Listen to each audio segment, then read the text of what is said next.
Quelle idée le président Biya du Cameroun jusqu'à aujourd'hui?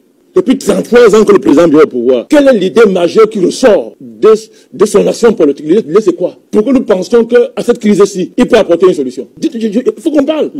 Depuis 33 ans que le président Biya est au pouvoir, quelle est l'idée, quelle est la grande idée qu'il a du Cameroun?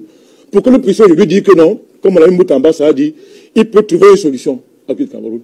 Aucune idée. La seule idée qu'il y a du Cameroun, c'est que le Cameroun est son marchepied pour rester au pouvoir. La seule chose que le président Biya sait faire, c'est de conserver le pouvoir. Et c'est un expert international que personne n'égale. Mais pourquoi faire? Quel projet le président Biya a déjà nourri pour le Cameroun? Et de ça qu'il s'agit. Et de ceux qui l'entourent. Ce pays a un gouvernement digne de ce nom. Le Cameroun a un gouvernement digne de ce nom. Alors, le président Biya n'est plus digne de gouverner le Cameroun. Il faut qu'il arrête de bloquer les évolutions en Afrique centrale et en Afrique.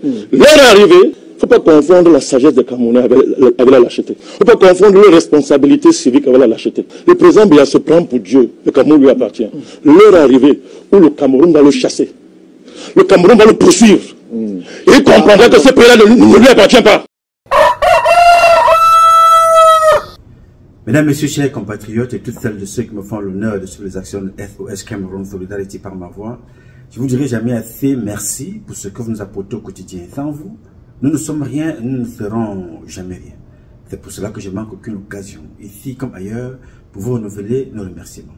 Merci à toutes et merci à tous. Aujourd'hui est un nouveau jour, mes chers compatriotes, une nouvelle semaine qui commence. Je voudrais donc rappeler à toutes celles de ceux qui ont eu la grâce de Dieu comme moi ce matin, il est 4h18 à glorifier Dieu et à célébrer la vie. Sans lui, nous ne sommes rien, nous ne serons jamais rien. Alors appelle-le comme tu veux, Zambe, Zamba, Tata Bessi, Loba, God, Job, Allah. Donne-le le nom que tu veux, mais glorifie-le et célèbre la vie. Mes chers compatriotes, ce matin, très tôt, avant de reprendre le chemin pour le Pennsylvania, je voudrais vous annoncer une bonne nouvelle et une mauvaise nouvelle. En tout cas, elle est une mauvaise nouvelle pour les Camerounais de la diaspora. Je voudrais vous annoncer que, avec toute la bonne volonté de la manipulation que peut avoir M. Biya, les intellectuels camerounais du Cameroun et de la diaspora ont dit à M. Biya qu'ils ne veulent pas la double nationalité. Ce que je vous dis là est sérieux, ce n'est pas de la blague. Avec la bonne volonté de la manipulation de M. Biya, les intellectuels camerounais de la diaspora et du Cameroun ont dit à Paul Biya qu'ils ne veulent pas la double nationalité. Et ils l'ont prouvé, ils l'ont démontré. Et c'est à ce sujet-là que je suis totalement d'accord avec cet homme politique qui a dit que les intellectuels, c'était les intellectuels qui a taxé certains d'intellectuels du quartier et de la télévision. Sur ce point-là, il a totalement raison. Il a totalement raison. Et je viens de vous le démontrer à l'entame de cette publication, le compatriote qui dit que Paul Biya est maître en termes pour la conservation du pouvoir, plus grand manipulateur que lui au monde, il n'y en a pas. Il est maître. Il a ramené certains Camerounais intellectuels de la diaspora à dire non, à renier leurs droits. Ils ont dit non à la double nationalité. La preuve. Alors, je voudrais rapidement attirer ton attention sur quelque chose. Nous sommes les premières victimes de la mauvaise politique du président Paul Biya. À l'époque d'Amadou Ahidjo, quand un étudiant sortait, il avait un seul objectif, réussir pour retourner dans son pays travailler. Maintenant, les Camerounais, que ce soit les Camerounais de la diaspora, étudiants, que ce soit les Camerounais de la diaspora, l'immigration économique, tout ce qui intéresse les Camerounais maintenant, c'est de s'installer à l'étranger, aller faire de temps en temps des visites au pays, aller construire, aller mener leur petite affaire, tranquillement, le reste ne les intéresse pas. Alors que les mêmes vous diront que la plupart des membres du gouvernement ont la double nationalité. Mais vous n'entendrez personne. Vous n'entendrez personne, vous n'avez entendu personne, et de la diaspora, et au Cameroun, parler de la double nationalité, qui est un apport très important pour notre droit au vote. Personne, ou presque personne, n'en parle. Alors que les mêmes Sosorino, vous voyez dans les meetings aux États-Unis, vous voyez dans les meetings en Belgique, vous voyez dans les meetings au Cameroun, personne ne vous parle de la double nationalité, le droit de vote. Alors quand vous les voyez là sur les plateaux télé, vous les écoutez partout, dans la diaspora,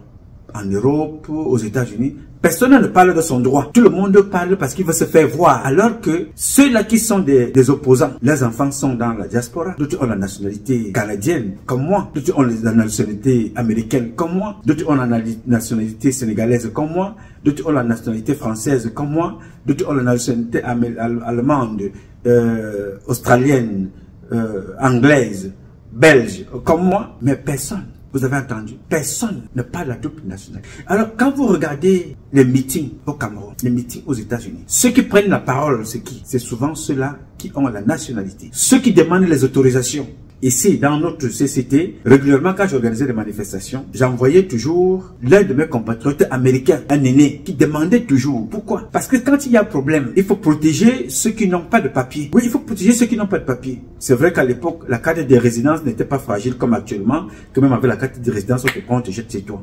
Mais avec la nationalité, non, c'est pas facile. Donc, il fallait envoyer ceux qui ont la nationalité, prendre les autorisations. C'est eux qui se présentent toujours devant les policiers. Et ceux qui sont toujours, même dans la manifestation, c'est eux qui sont devant. En cas de quelque chose, on le fera rien pour protéger ceux qui sont en arrière. Alors, vous avez donc constaté que tout le ramdam que vous voyez là, des agrégés, des diplômés, des intellectuels, qui sont dans les meetings, personne ne parle de son droit au vote. Alors, quand on vous fait comprendre qu'il y a 26 000 Camerounais dans la diaspora qui se sont inscrits, vous vous posez la question que ces 26 000 là qui se sont inscrits, ceux qui ont les nationalités là, comptent sur quoi? Ceux qui parlent dans les meetings là, les Américains que vous voyez les nationalités, les Canadiens, Camerounais, que vous voyez partout dans les meetings, et ils y vont pour quel intérêt? Ils défendent quoi? Parce que leur rapport, leur voix, seulement font gagner tout le Cameroun. Leur voix.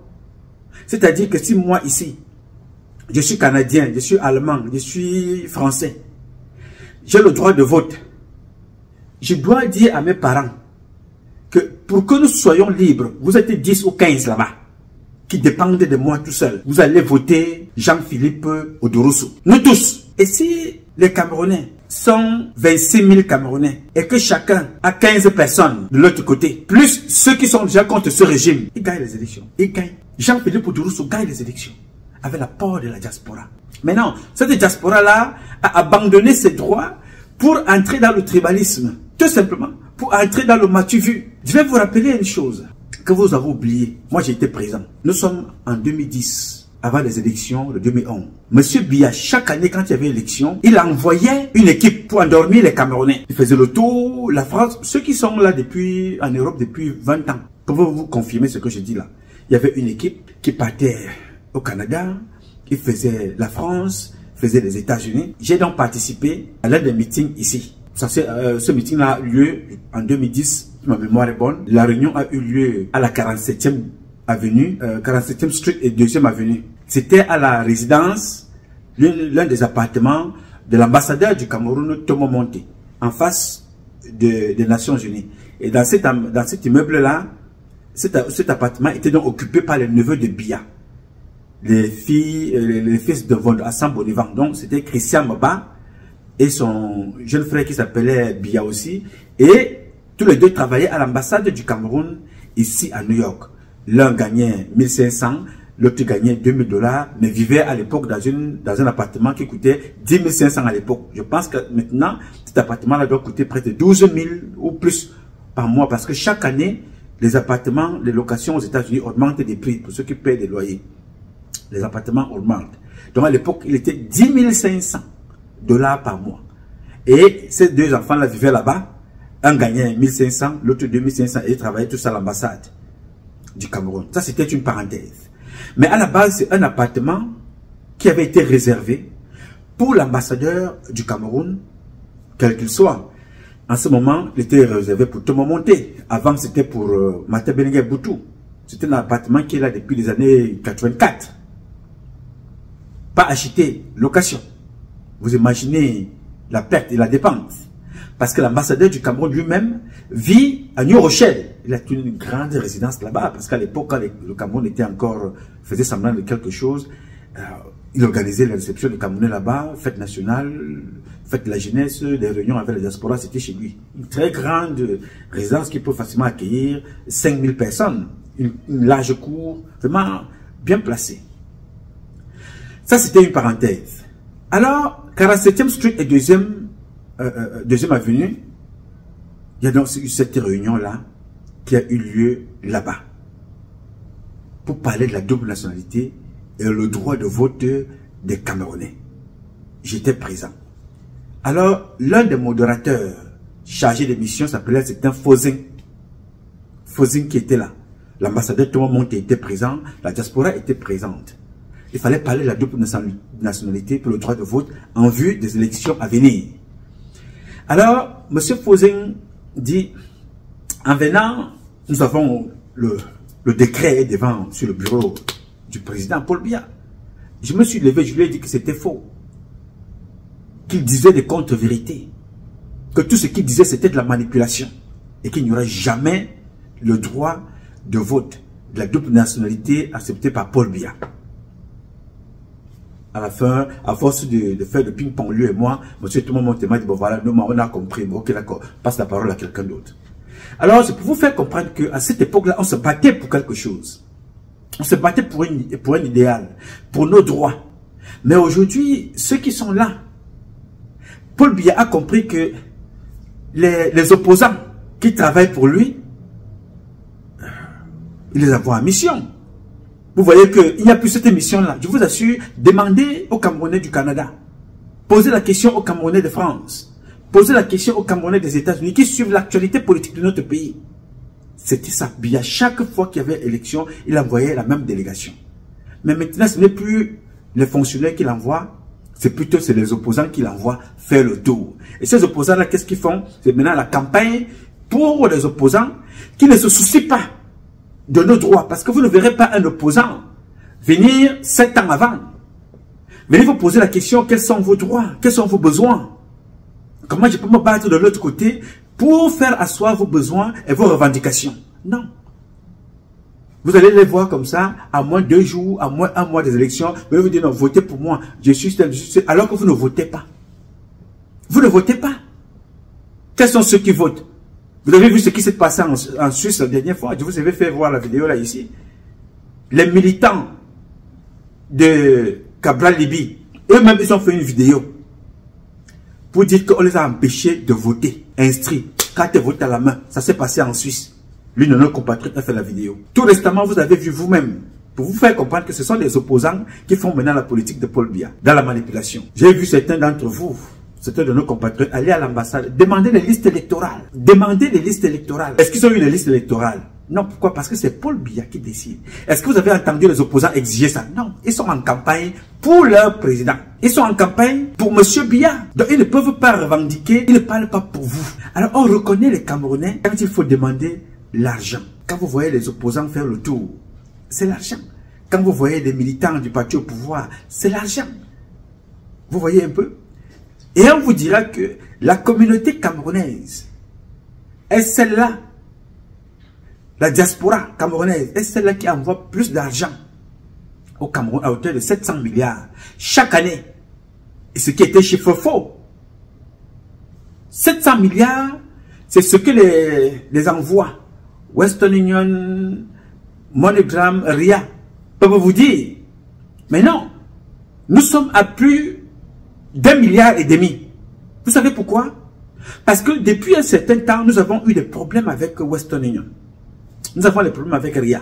Nous avons des problèmes avec MoneyGram. Dès que tu envoies, $300, 2-3 fois à tes parents, ils sont tombés malades, tu envoies un peu d'argent, on te bloque.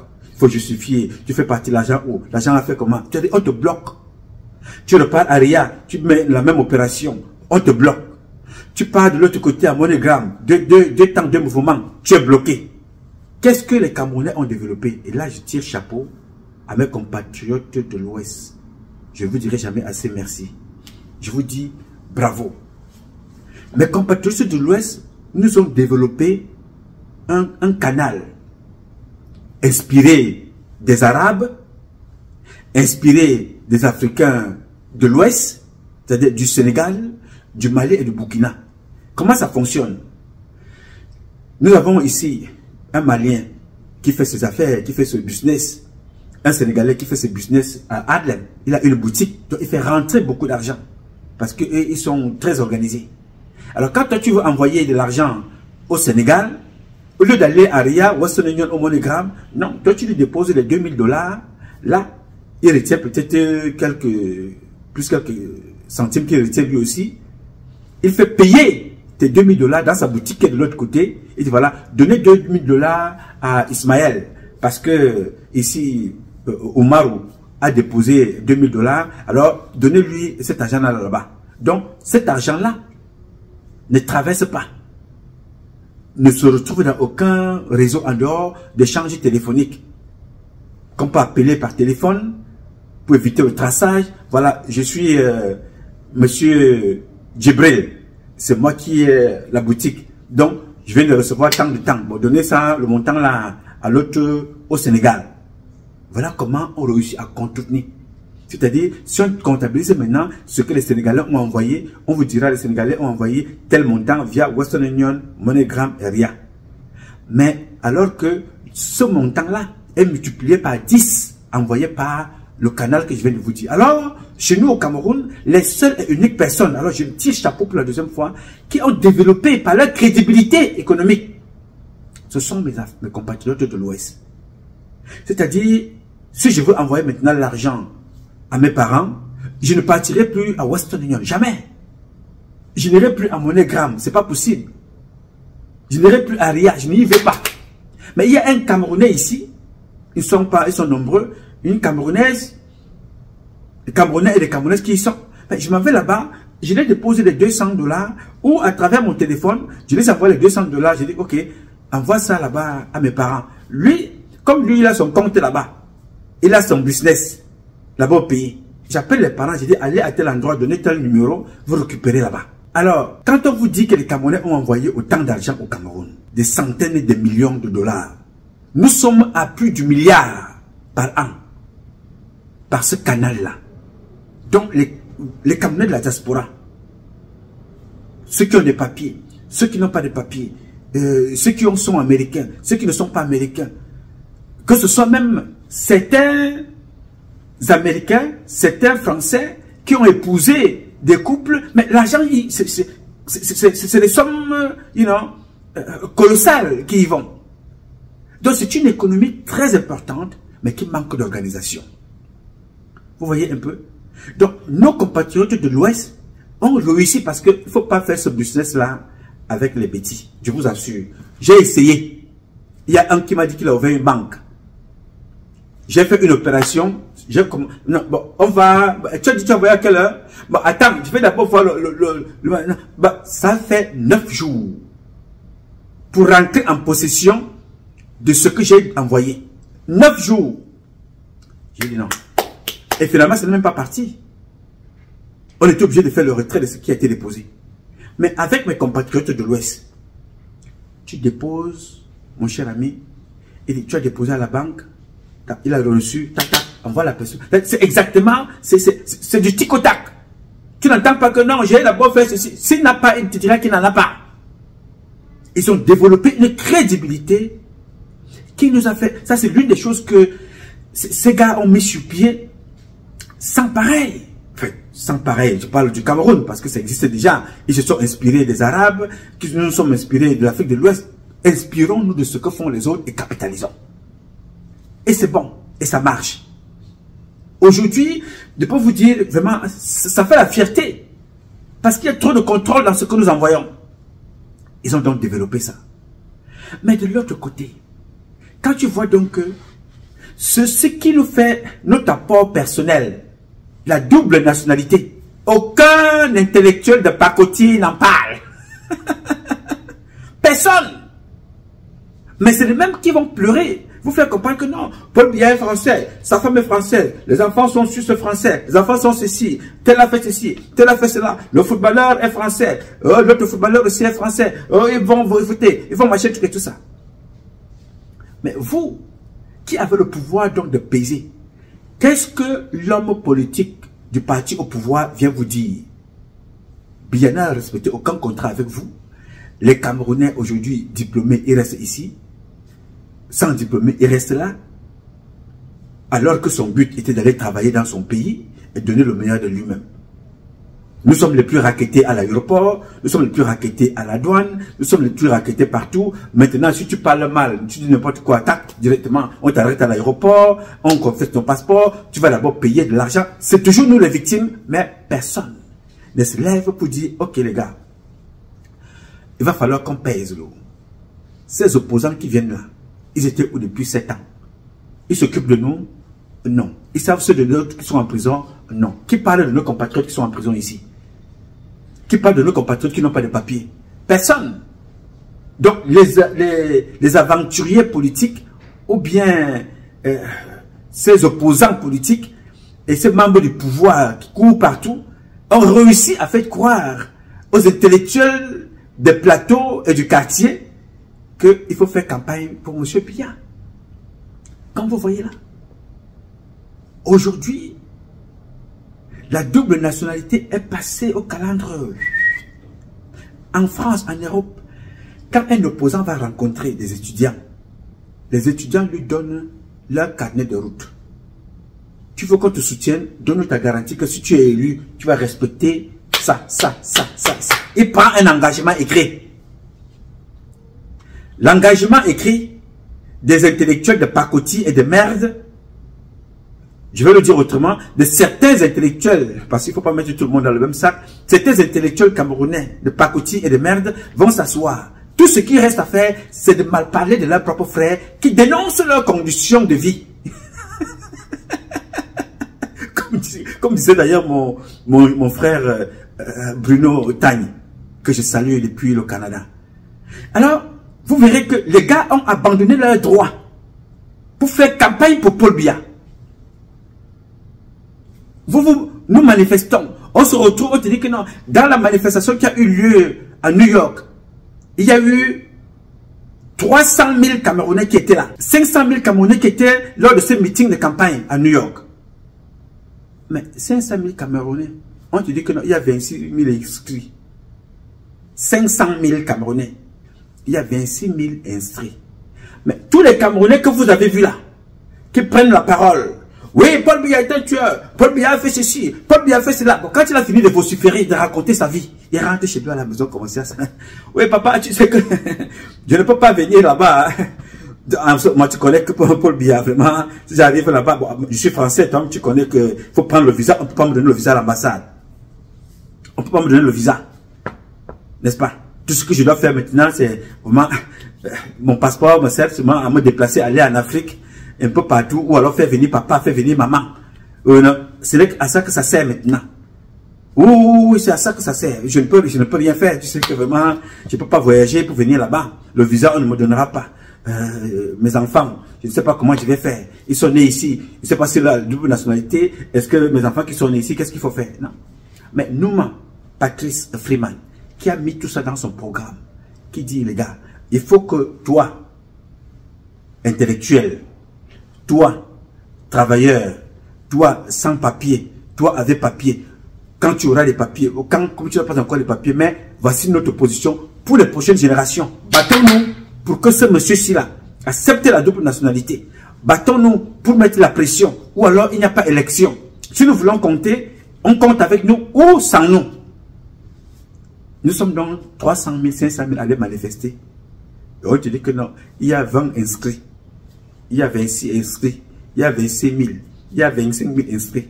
Et ces 25 000 là, ce n'est pas l'opposition, ce n'est pas les Camerounais de la diaspora qui savent ce qu'ils font. Mais c'est l'ambassade qui décide la liste électorale de ceux lui qui va entrer voter. Le jour où vous venez, si vous voulez poser d'autres questions, la même, cette ambassade là, cette chancellerie, appelle la police française, on te bloque. Appelle la police américaine, on te bloque. C'est eux qui décident. Pendant tout ce temps, tu as passé ton temps à aller manifester. Oui, bon, voilà, Paul Biya, c'est un dictateur. Il est là depuis 42 ans. Il doit partir. Il doit faire ceci. Il doit faire machin. Qui es-tu? Vous faites quoi? Oui, moi je suis de nationalité américaine, je suis canadien, je suis camerounais aussi, on me refuse de voter. Mais mon ami, tu n'étais pas dans la campagne. Pourquoi tu n'as pas insisté là-dessus à New York quand tu faisais campagne? Pourquoi tu n'as pas dit ça à l'opposant qui était là? Pourquoi tu n'as pas dit ça à Paul Biya que ton vote doit compter? Mais tu allais faire quoi là-bas? Non, j'allais là-bas parce que vraiment, comme tu vois là, bon, nous n'aime pas Paul Biya. Voilà, moi je suis allé dire que non, nous n'aime pas Paul Biya. Mais qui est Patrice Numa? Non mais, ce garçon-là, il parle comme ça depuis 32 ans. Qu'est-ce qu'il dit? Il dit que nous, avec la double nationalité, on doit voter. Bon, qu'est-ce qui est mauvais à ça? Bon, ce n'est pas mauvais, mais il dit ça. Mais, monsieur, Numa parle de la double nationalité, n'est-ce pas? C'est ça qui vous donne le droit de parler avec autorité. Vous pouvez faire changer les lois. Vous pouvez faire changer tout avec la double nationalité. Vous pouvez voter, vous pouvez peser. Non, mais lui, il dit ça parce que, bon, lui, il dit ça parce que, bon, lui, il est américain. Bon, il dit ça parce que lui, il est canadien. Il dit ça parce que lui, il est français. Bon, mais en fait, monsieur, qu'est-ce que vous voulez concrètement? Alors, vous qui avez donc le passeport camerounais, avez-vous voté? Mais non, ne soyez même bloqué. Mais vous dites que je suis allé là-bas, j'ai déposé mes papiers pour avoir mon passeport. Bon, ok, vous n'avez pas de passeport. Vous avez quand même la carte consulaire. Bon, vous avez votre acte de naissance. Non, j'ai perdu mon acte de naissance. Bon, j'ai demandé ça depuis, comme me renvoie mon duplicataire de mon acte de naissance, mais on ne m'a pas envoyé mon acte de naissance, je n'ai pas l'acte de naissance, je n'ai pas le passeport, je n'ai pas la carte consulaire, je n'ai pas la carte d'identité. Mais Paul Biya doit sauf que rester là-bas, nous m'a raconté sa vie. Et qu'est-ce qu'il me veut même? Il est là même.